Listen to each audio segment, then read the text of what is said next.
North Carolina changes up their starting lineup, and it's the recipe for success for the rest of the season. No, it's not Groundhog Day or deja vu. You didn't travel back to last year in a time machine. It's just that last season's script is happening all over again.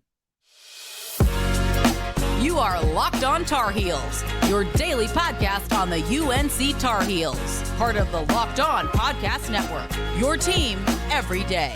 Hey there, it's Monday, January 9th, 2022. I'd like to welcome you into the Locked On Tar Heels podcast, the only daily North Carolina show out there. I'm your host, Isaac Shade, and I want to thank you for making our show your first listener watch every single day. Today's episode is brought to you by LinkedIn. LinkedIn Jobs helps you find the qualified candidates you want to talk to faster. So post your job for free at linkedin.com/lockedoncollege. Again, that's linkedin.com/lockedoncollege to post your job for free. Terms and conditions apply. Coming up on today's show, we're going to get back to unpacking the Carolina women's team's massive home victory over Notre Dame on Sunday. Of course, we're going to unpack the guys' victory over Notre Dame with our Four Corners recap, our shady stat of the game. But first, very seriously, for the second year in a row, it's uncanny how this is happening again. An early January injury to a Tar Heels starter has given the Tar Heels what I believe is the best version of themselves. Here's what I mean. Last year, January 2nd, Carolina's playing at Boston College. Dawson Garcia has a head injury, you might recall, less than 2 minutes into the game. Enter Brady Manek into the starting lineup for the rest of the season, and the rest, as you know, is history. This year, January 4th, Pete Nance retweaks his back injury less than 2 minutes into an early January game. This one's versus Wake Forest. Enter Seth Trimble into the starting lineup for the next game. Obviously, we don't know how this one will play out. We don't even know if it's a rest of season change, but at least this close to it, it's a very, very similar script to last season with some important and subtle differences. The major one of those is this. I don't expect it to be like last year where Dawson Garcia things go downhill after that. Let's just put it that way. Pete Nance is going to be a major contributor for this team. I guess I should say if and when, because we're assuming he'll be back fine. So we'll say when, but there certainly is an if. You never know with back injuries. If and when he comes back, he will continue to be a major, major contributor to this team. And we'll talk more about that in a minute. The question for me is Coach Davis going to continue to roll with this new three-guard lineup as the starting five? I guess the three-guard lineup itself isn't new, but using it obviously as the starting five is what's new, and that's the question. I obviously can't say what Coach Davis is going to do. We found out at least in the first game of Pete Nance's absence, that he would go with the three-guard lineup that had done so well down the stretch against Wake Forest, rather than bringing in a Jalen Washington or a Justin McCoy to basically replace Pete Nance one for one, if you know what I mean by that. And so, I can't say if Coach Davis is going to use this as his starters, but I will say that I would absolutely use this as my starting five. And let me give you a couple reasons why I would do that. Number one, this is unique. There are not many teams that can or do use such a starting lineup that has this combination of players. There are others who do it. An example you've heard me talk about often recently, obviously, is Baylor, who has a three-guard starting lineup that includes upperclassmen veterans Adam Flagler and LJ Cryer, along with freshman Keontae George. Similar for Carolina. Two experienced returning guards in RJ Davis and Caleb Love, along with freshman Seth Trimble. But not many people, I know there's a lot of teams doing the 4 around 1 kind of thing, but it's not like 3 true guard lineup. That's what's very unique about this. So that's number one, why I would use it is it's, I wouldn't call it gimmicky, like in a Syracuse zone sort of way, or that kind of thing. But it is very unique. Number 2, I would use this because it's potentially defensively devastating to opponents. Because, man, what Carolina is able to do, you've already got a really, really good defender, individual defender in Leaky Black. And obviously you bring in Seth Trimble, who's is one of the couple best freshman defenders in the country. Another I'd put in that category is Kentucky's Cason Wallace. And man, it's just something different. And the defense down the stretch against Wake Forest and at times in this game was really what fed Carolina's offense and put them in position to win. A big part of the reason that Carolina's defense can be so devastating to opponents and why it works is because of Seth Trimble's just sheer strength that he is able to give. Like when he gets switched into the post, he can push those big guys around, just get some center of gravity, some leverage, and hold his own in there. And he's shown the ability to get that verticality and do what you need to do. Number 3, a reason I would use this unit is good luck pressing them. When you've got the ball handlers in RJ, Caleb, and Seth Trimble out there, not to mention that Leaky Black has obviously been pressed into point guard minutes duty in his time at Carolina and can certainly do it. Like what happened against Baylor in the NCAA tournament last year, that ain't happening against this 3-guard lineup. 4th reason, it clearly cuts down on turnovers, again, because of all those ball handlers. In Carolina's last 2 games, Wake Forest and then on Saturday against Notre Dame, just 9 turnovers and then 8 turnovers. So 17 total turnovers in the past 2 games, 8.5 average. You'll take that. Now, they're going to have games with more, but that is a big deal when you've got this many guards. Number 5th reason I would use it. I don't think this is matchup dependent. Some people would say like, hey, yeah, you could use this starting lineup, but only against certain other teams. I wouldn't go with that. For me, if I'm Coach Davis, you don't utilize this lineup as your starters just because the matchup calls for it. You make other teams react to you. And what you're doing is Carolina. We're going to roll out these 3 guards and we're going to run you to death. We're going to get the ball into Mondo, let him make plays, let the guards drive, all of that kind of stuff. We're going to get to the free throw line. Good luck. Like I don't think Carolina should be reactionary and say, oh, we're playing this team that's bigger, so we're going to get Pete Nance back in the starting lineup. It's like, no, let's run circles around them. I love it. Keep going. And then the last reason I'll pitch right now to use this starting lineup consistently the rest of the way is this. It does a thing similar to last year, right? Like I know that cycling in Seth Trimble into the starting lineup is not like putting Brady Manek into the starting lineup. It's a different player. But one of the things it does is a similar thing to getting Brady Manek in.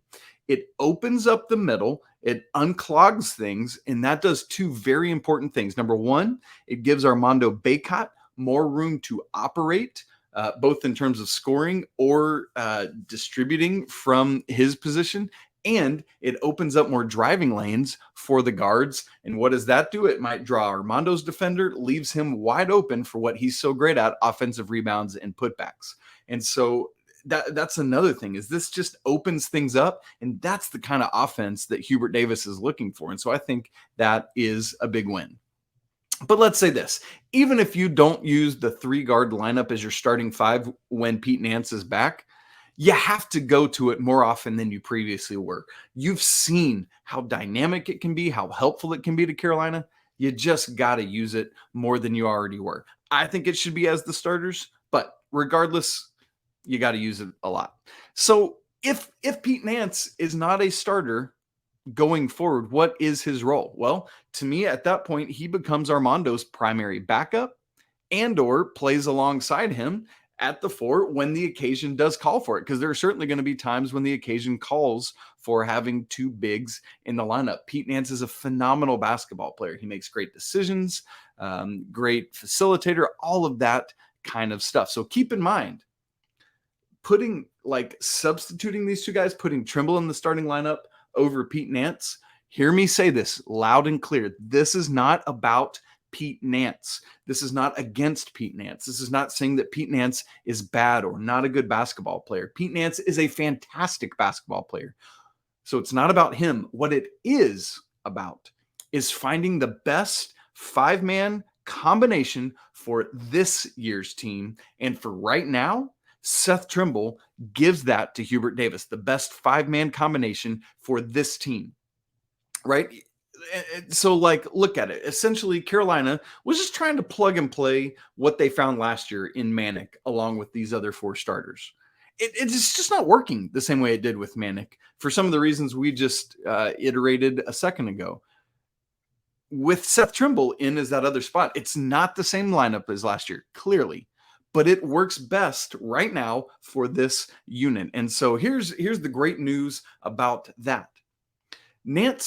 Pete Nance is here to do whatever he's got to do to win and to make the NCAA tournament. And so if that means coming off the bench, so be it. He'll say, yes, sir, and he'll be a great teammate about it the whole time. That's something that is a major difference from last year's switcheroo. I'll just leave it at that. You hear what I'm saying, that Pete Nance is going to be a great teammate regardless of what he's asked to do. And also, by the way, I think this means more bench minutes because regardless of whether Pete or Seth is starting, you got 6 guys who should be getting 25-ish minutes a game. Plus, I think Puff Johnson should be getting 15 to 20 a game. DeMarco Dunn, in that 10-minute a game, and then get some of these other guys more time as well. And so all of that to me is very, very important. So go with Seth Trimble. Go with this 3-guard lineup. I love it, and I think it puts Carolina in the best position to win this season. Coming up next, our 4 corners recap, my favorite part coming out of each game, along with our shady stat of the game. That'll come up in just a minute. But first, this episode is brought to you by LinkedIn. As a small business owner or hiring manager, you know that success in 23 all depends on the team members you surround yourself with. That's why you got to check out LinkedIn Jobs, which can help you hire qualified candidates more efficiently by matching open roles with people who have the skills, value, and experiences to help you achieve your goals. LinkedIn Jobs can help you quickly attract qualified candidates to your openings with targeting tools. You can identify those candidates on LinkedIn Jobs and connect them fast and for free. LinkedIn Jobs also helps make it easy to screen and rate applicants based on your qualifications, all there on one platform. You want to achieve your business goals in 2023, and hiring the right team member might help you achieve exactly that. That's why small businesses rate LinkedIn Jobs #1 in delivering quality hires versus the leading competitors. So LinkedIn Jobs helps you find the quality candidates you want to talk to faster. So please post your job for free at linkedin.com/lockedoncollege. Again, that's linkedin.com/lockedoncollege to post your job for free. Terms and conditions apply. All right, friends, our 4 corners recap. This is something we do every single post-game recap where we give an homage to Coach Dean Smith and his famed offense, the 4 corners. This will be 4 things that I thought were chiefly important in this game. Number 1, it's kind of similar to the starting 5 switcheroo talk.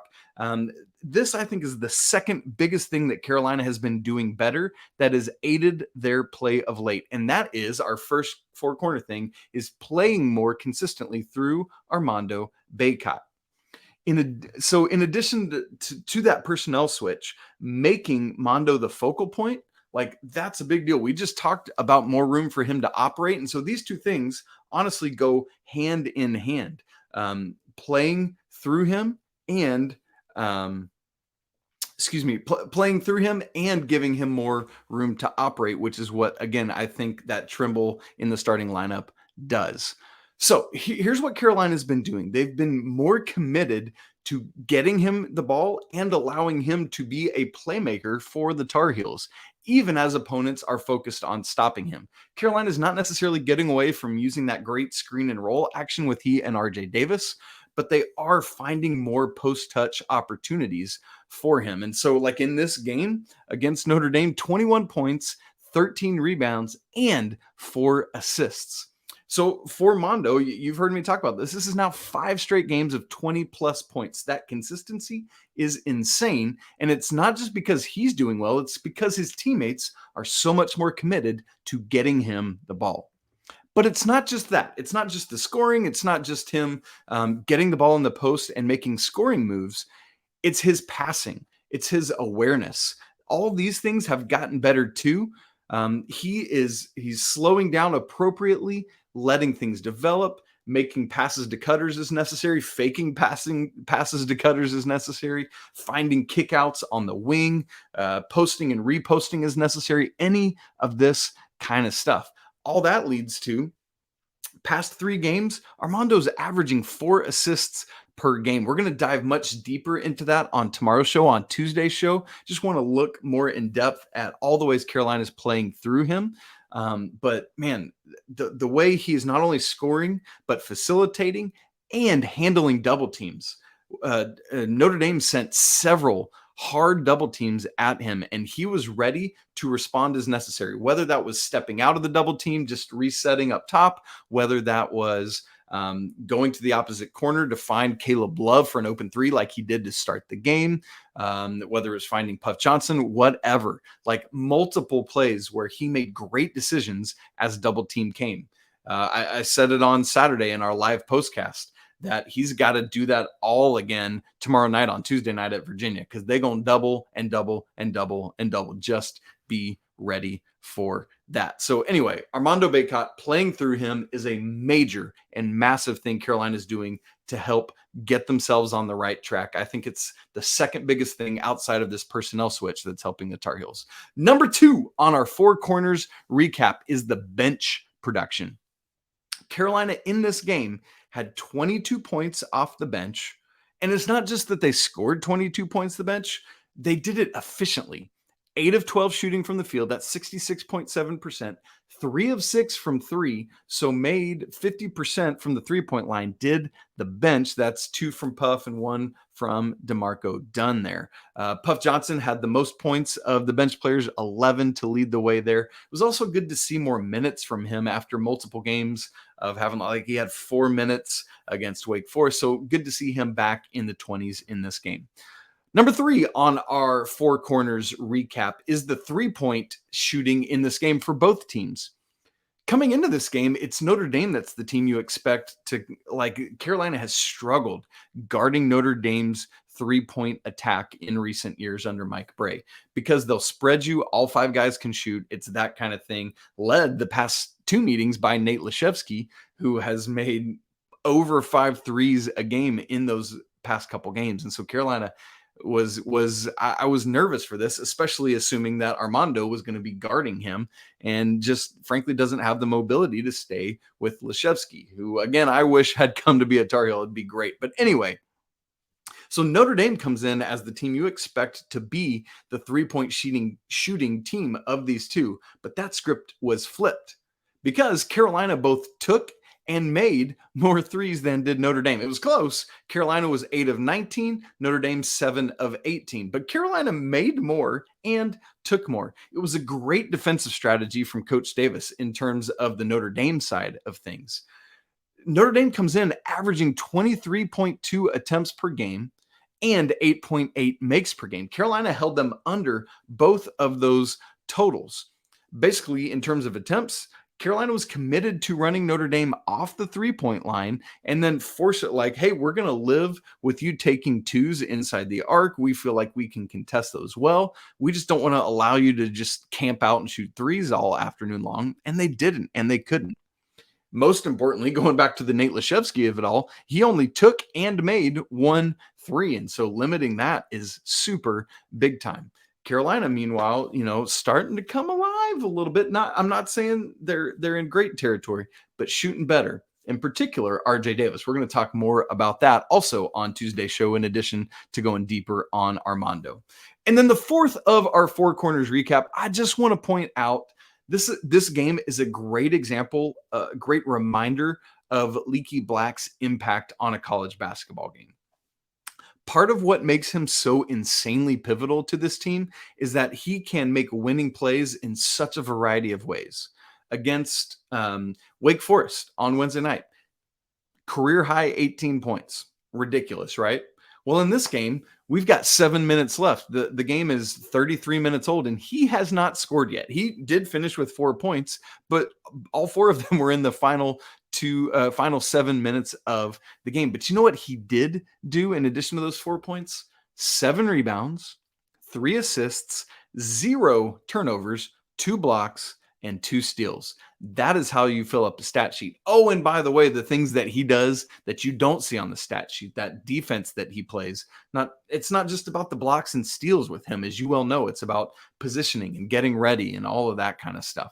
Love to see it from Leaky Black, and can't wait to see, as always, how Coach Davis will deploy him against Virginia on Tuesday night.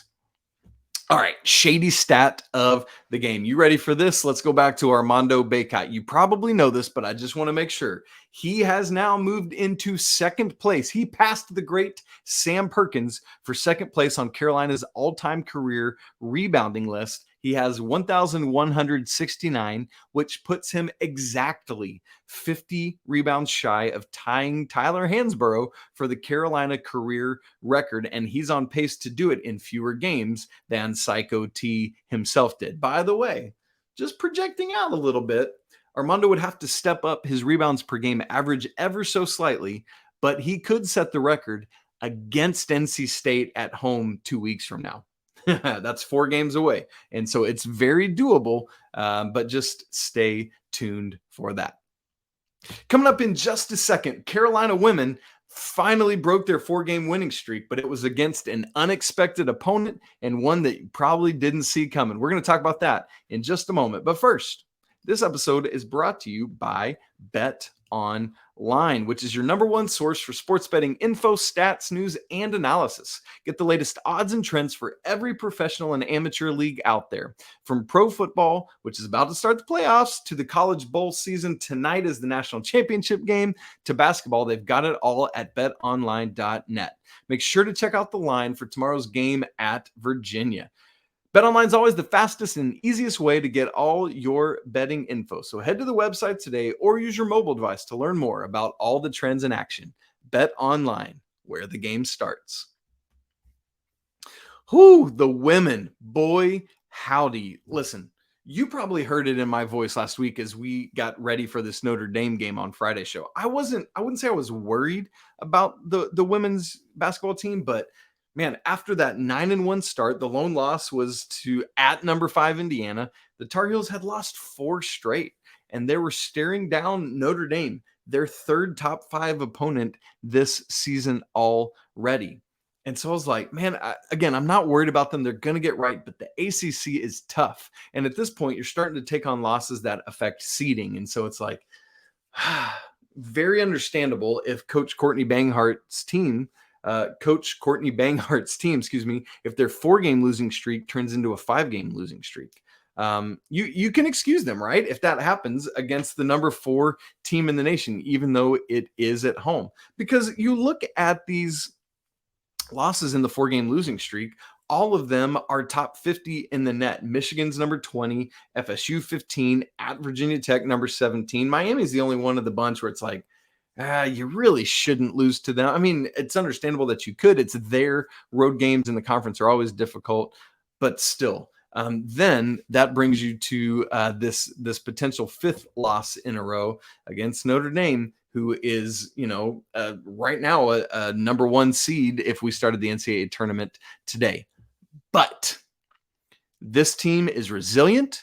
They are experienced, they are talented, and they believe in themselves. And most importantly, this team is a team. And so did 4 losses turn into 5? It most certainly did not. And if you looked at the box score and you saw that Deja Kelly shot 4 of 16 in this game, Kennedy Todd Williams shot 3 of 12, and Eva Hodgson 0 of 4, you might have expected to look at the score and expected a 4-game losing streak to turn into a 5-game losing streak.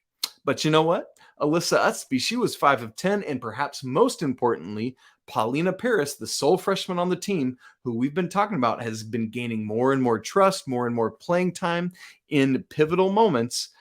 She continues to gain more and more trust. She scores a team high 16 in this one on an efficient 6 of 9 shooting and 3 of 4 from 3. Massive. And so, because of those kind of efforts, 4-game losing streak did not turn into 5. And also, this was not some miracle comeback buzzer beater situation. This was a team taking care of business, had a big third quarter to get them the lead back and overcome a halftime deficit. Carolina led 13-7 after the first quarter, but then got doubled up in the second quarter and so trailed 25-22 at halftime. But it's that second half, man. They won the third quarter, they won the fourth quarter, and finished with a 10-point lead. Speaking of Paris, by the way, scored the first 11 points for the Tar Heels in the fourth quarter, and then Deja Kelly helped salt it away at the free throw line, and Carolina does what they need to do to hold serve at home.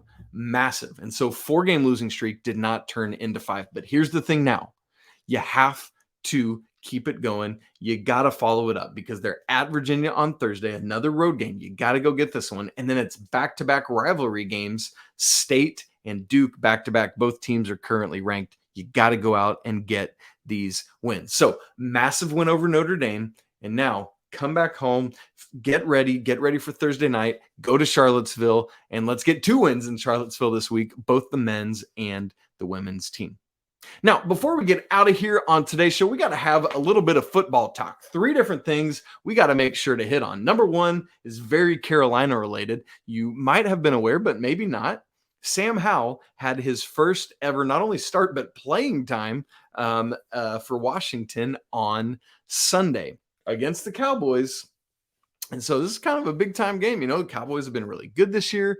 And so getting out there for the Commanders' first career start, Sam Howell leads the Commanders to a win over Dallas. He was, nothing flashy, 11 of 19, 169 yards, but had a touchdown pass, just 1 interception, and had on the ground 5 for 35 and a rushing touchdown. And so the neat thing was Dallas had muffed a punt.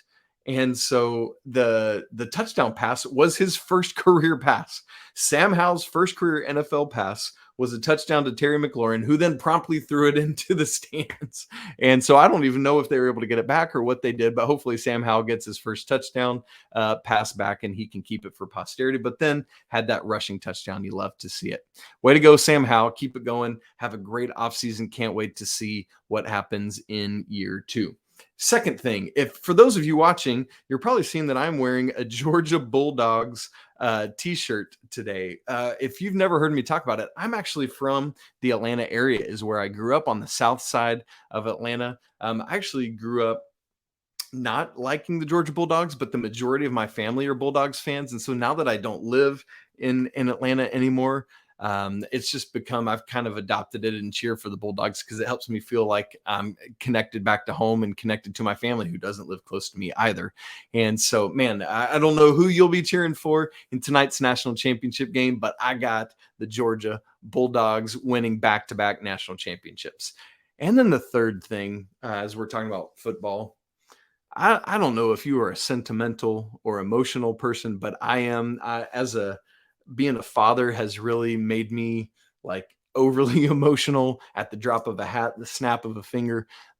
But what a neat story for the Bills to take back the opening kickoff for a touchdown today in the first play back after the injury on Monday Night Football last week. I mean, and then beating the Patriots, winning the game, just special stuff there. The way this story has unfolded for Damar Hamlin and his family and that whole Bills community is just really something cool and special. And so sports just writes stories that are so unexpected, but so unbelievably cool. And so what a special moment that was. I was getting ready to drive home from church and I looked at my phone and it's just blowing up with everything. Like, did you see the opening kick? And so just neat stuff there and love to see this story continue to unfold. And man, great stuff. Can't wait to follow as Damar Hamlin hopefully and prayerfully continues to recover. Well, friends, that's it for today's episode of Locked on Tar Heels. Coming up tomorrow, we will get you prepared and previewed for the Virginia game. As I said, we're going to go a little bit more in depth on Armando and how the Tar Heels have been playing more through him. You can follow the show on Twitter at Locked On Heels. Follow me at Isaac Shade. You can also send the show an email at lockedontarheels@gmail.com. Would love for you to go ahead and be submitting your nominations for this week's Heel of the Week and Heel of the Week. That'll be on Friday's show as always. Don't forget to subscribe, hit the like button, and comment on the show. Would love to hear your thoughts. And by the way, would love for you to make Locked On College Basketball your second listen of the day. It's a brand new show for us here at the Locked On Network, and yours truly is one of the two co-hosts of the show. So would love for you to check that out as we're getting deeper into the college basketball season.